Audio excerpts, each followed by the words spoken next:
What makes functional medicine and alternatives so different is we are working on that chronic disease epidemic or pandemic, whereas of course conventional at this point in time is still just very reactive, very allopathic, very reductionistic. And it's an interesting time to be alive. It's an interesting time to be a health professional, because I think we will look back in 2, 3, 4 decades and be like, how did we ever create a system that was so set up this way, where we are absolutely promoting and facilitating chronic disease through mainstream consumerism, and then simply using allopathic pills to manage, right? So my point being, ultimately, if we look at the chronic disease pandemic, it's a lifestyle and environmental, it's a behavioral driven pandemic. So shouldn't we be using effective behavior modification strategies to really reverse that? And so to me, functional medicine is not at all complete without that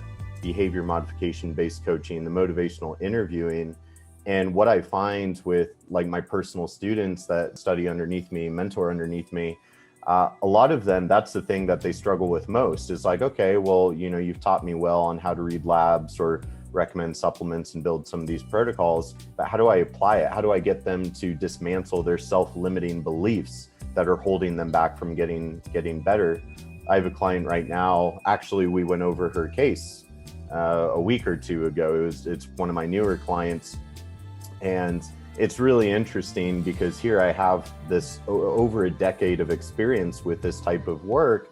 And even still, this new client, IBD and chronic fatigue and all of these things, we are taking this kind of new functional medicine approach, but it's still the same psychology underneath it all, right? Who hasn't experienced some degree of early life stress or trauma or domestication that has made them feel small and has maybe emotionally stunted them or physiologically stunted them, maybe has set them up for a lifetime of autonomic nervous system dysregulation. So, we love talking about HPA axis, we love talking about autonomic nervous system, and this is where kind of the rise of the polyvagal theory and neurolimbic retraining and all of these different kind of new niche modalities that are coming up, or even psychedelic psychotherapy and integrating different types of psychedelics into a psychotherapy practice.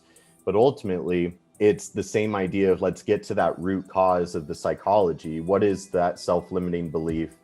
Who made them feel small? Who trained them and domesticated them and created this neuroplastic network that has them believing that they can't do it, and they're just living the same narrative over and over and over?